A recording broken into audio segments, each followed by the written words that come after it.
بعد 10 ايام من رمضان، دي المسلسلات اللي ما زلت متابعها وما زالت محافظة على نفس المستوى من اول حلقة لحد دلوقتي. فيلا من غير مقدمات كتير ندخل في الحلقة. طبعا ما تنسوش تعملوا لايك للفيديو وسبسكرايب للقناة عشان ده بيساعدني ان انا نكمل في صناعة المحتوى، وتفعلوا زر التنبيهات عشان توصلكم كل الحلقات الجديدة.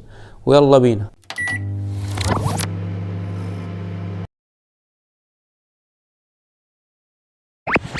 اول مسلسل معانا في الحلقه دي هو واحده من مفاجآت رمضان، مسلسل مسار اجباري بطولة عصام عمر واحمد داش. الحقيقه انا كنت متحمس جدا للتجربه دي، تجربه عصام عمر واحمد داش مع بعض في بطوله مسلسل، وانا بحب نوعيه المسلسلات بتاعت الشباب واللي بتتكلم عن الشباب دي. فكنت متحمس له من قبل رمضان، من يوم ما نزل الاعلان بتاعه وانا متحمس للمسلسل ده، وقلت المسلسل ده هيكون حاجه حلوه جدا. وفعلا ما خيبش التوقعات. المسلسل لحد دلوقتي نزل منه 10 حلقات، سمعتهم كلهم. ال10 حلقات كل يوم الحلقة المستوى بيزيد، ما هتحسش بملل، ما تحسش بمط في الاحداث، لا الاحداث حلوة جدا وسريعة وفي اثارة وفي تشويق للمسلسل. بصراحة المسلسل لحد دلوقتي حلو وقوي. المسلسل 15 حلقة ونزل 10 حلقات، فمستني 5 التانيين، والمسلسل ده هيكون بالنسبة لي من أفضل مسلسلات رمضان. كل حاجة في المسلسل ده بصراحة ممتازة جدا، التصوير، السينماتوغرافي، الكادرات، الستايلس، كل حاجة بصراحة لحد دلوقتي. والموسيقى برضو عاملة جو رهيب في المسلسل. يعني الإخراج لنادين خان بنت المخرج محمد خان، بصراحة يعني ابن الوز عوام. حرفيا من اول كادر في المسلسل انا اشوف الكادر ده انا قلت ده محمد خان. يعني فيها من روح محمد خان في التصوير. يعني فكرة المشاهد اللي بتبقى بين عصام عمر واحمد داش ان هم ماشيين في الشارع والكاميرا ماشية على طول معاهم، يعني بيبقى المشهد ده طويل قوي، بقول دي حياة محمد خان، يعني الله يرحمه. يعني بصراحة مخرجة ممتازة جدا، والمسلسل اخراجيا ممتاز بصراحة. وكاست العمل كله بصراحة قايم بدوره على اكمل وجه. عصام عمر واحمد داش بصراحة الثنائية مع بعض والكيمياء ما بينهم رهيبة جدا. كل واحد عنده كاريزما وبولس بصراحة، يعني حاجة الله اكبر، يعني حاجة قوية جدا، وهيكون لهم شأن كبير جدا الفترة القادمة. عصام عمر حاجة خطيرة، واحمد داش طبعا لا غبار عليه. والكاست اللي معاهم صابرين وبسمة في دور امهاتهم حاجة رهيبة جدا بصراحة، ومعلين المسلسل بتمثيلهم وبأدائهم في المسلسل ده. رشدي الشامي طبعا في دور الفيلن، يعني حاجة طبعا فوق النقد بصراحة. رشدي الشامي ده من الناس اللي هي عارفين قول تمثيل، بتمثل حلو قوي في الدور بتاع الفيلن في المسلسل ده. محسن منصور حسيته ان هو شفته في الدور ده قبل كده، يعني شفته في دور الشرير ده، انا يعني حاسس ان نفسي يطلع من القالب بتاع دور الشرير ده، حاسس ان هو عمله كتير قبل كده. فبالنسبه لي يعني حتى في المسلسل ده كان مقدمه ممتاز جدا. وكل بصراحه الكاست يعني هايل جدا، والمسلسل ده مفاجأة رمضان لحد دلوقتي. قصة بسيطة جدا ممكن تعمل مسلسل كوميدي حلو قوي. مسلسل اشغال شقة بيثبت لنا المعادلة الصعبة دي. مسلسل بصراحة رهيب جدا، بالنسبة لي افضل مسلسل كوميدي في رمضان لحد دلوقتي. وانا بقول لحد دلوقتي اللي احنا لسه مستنين مسلسل خالد نور وولد نور خالد لشيكو وكريم محمود عبد العزيز. مستني المسلسل ده، هل هيتفوق على اشغال شقة؟ مستنيه. لو ما تفوقش يبقى المسلسل ده حسم اللقب بجدارة افضل مسلسل كوميدي في رمضان. الاخراج والتأليف لخالد دياب، وبتشاركه اخته شيرين دياب الكتابة. بصراحة عاملين سيناريو للمسلسل ده حلو قوي، نص قوي جدا ونص تحس كده مبسط ما فيهوش تعقيدات، والكوميديا طالعة بتلقائية وبخفة ولذاذة.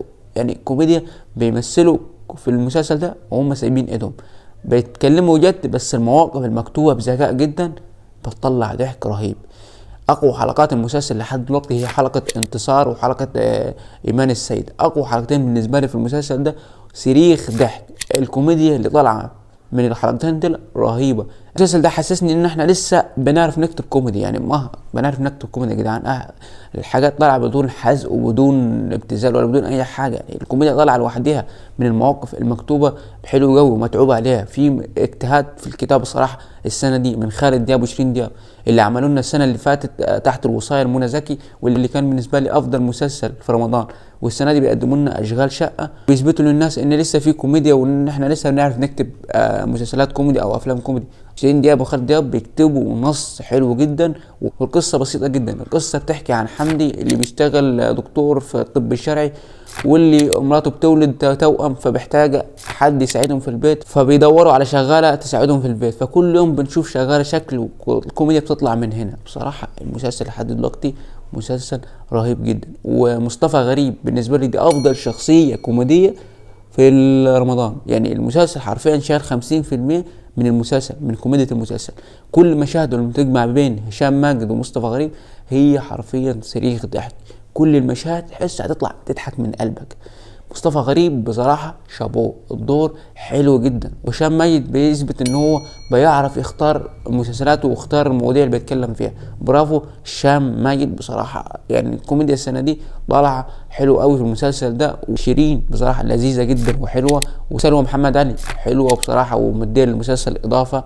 ومحمد عبد العظيم الراجل ده خطير جدا من ايام 100 وش يا جدعان. الراجل محمد عبد العظيم ده، الراجل ده حاسس ان هو لسه ما واخدش حقه بصراحه. كل المشاهد اللي بيطلع فيها مع هشام ماجد ومصطفى غريب هي كوميديا خطيره وهتضحك من قلبك. اشغال شقه معادله صعبه جدا، قصه بسيطه بيطلع ضحك قوي جدا، والكتابه مستويه، الاخراج ممتاز جدا. بصراحه مسلسل حلو جدا ويستحق المشاهده. نيجي للمسلسل الاهم واللي عليه سبوت كبير من قبل رمضان. المسلسل الاهم مسلسل الحشاشين. بصراحة أنا لحد دلوقتي مبسوط باللي بيتقدم من مسلسل الحشاشين. أنا سمعت ال10 حلقات اللي نزلوا، بصراحة أنا مبسوط. ممكن المسلسل كان نسبة التوقعات بتاعتهم إن هي تبقى كده، يعني وصلت لكده، بس لحد دلوقتي المسلسل المجمل حلو. كأول بداية إن إحنا بنعرف نعمل مسلسلات تاريخية بصراحة حلو. ونفسي بجد أشوف من المسلسلات دي كتير. يعني أنا الصراحة مسحور من المسلسل بصراحة، من الكادرات الخطيرة جدا.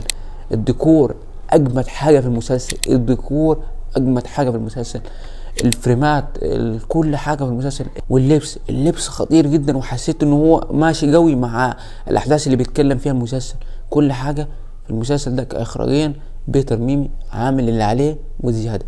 بصراحة المسلسل لحد دلوقتي التصوير، السينماتوغرافي حاجة رائعة، الكادرات، الديكور، كل حاجة، الموسيقى التصويرية حلوة جدا وماشية مع أجواء المسلسل. والتمثيل كريم عبد العزيز عامل دور حسن الصباح على أكمل وجه لحد دلوقتي. أنا ما حسيتش إن هو في ضعف في المستوى. في ناس كانت بتقول لك طارق لطفي كان هيعمل الدور ده قبل كده وراح لكريم عبد العزيز.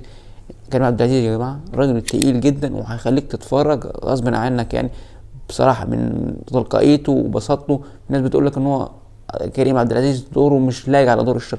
لا بصراحة لحد دلوقتي دور الشر عامله على اكمل وجه وسادد في المكان بتاعه. وفتحي عبد الوهاب طبعا الراجل ده اجمل واحد بيمثل في المسلسل ده بصراحة.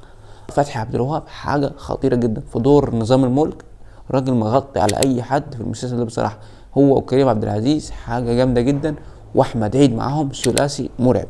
لما يجتمع مشاهد كريم عبد العزيز واحمد عيد بصراحه دي بالنسبه لي من اقوى المشاهد في المسلسل.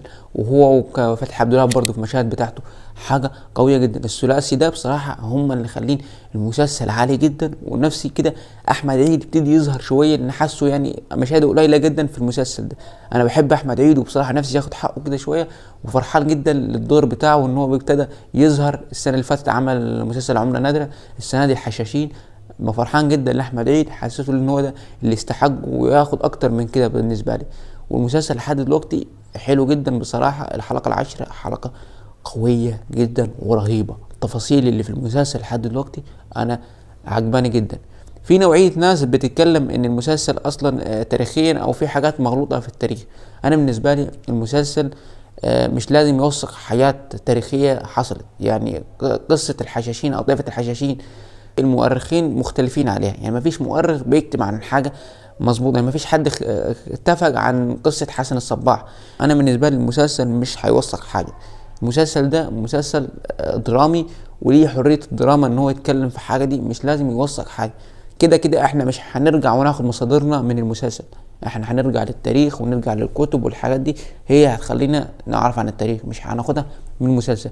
فبالنسبه لي المسلسل ناجح جدا ان هو يخليك تروح تقرا في القصه التاريخيه، او مثلا شفت حاجه تروح تبحث عنها. ده بالنسبه لي ناجح فيه المسلسل لحد دلوقتي، وبرافو. نفسي في المسلسلات دي والنوعيه دي تكتر في مصر، ما بطلش نعمل مسلسلات تاريخيه. بصراحه المسلسل ده مبهر جدا. قصه حسن الصباح لحد دلوقتي يعني ما فيهاش حياه موثوقه، يعني المؤرخين مختلفين على القصه دي، كل مؤرخ بيجيب حاجه شكل، يعني ما فيش حاجه او مؤرخ متفقين على حاجه معينه.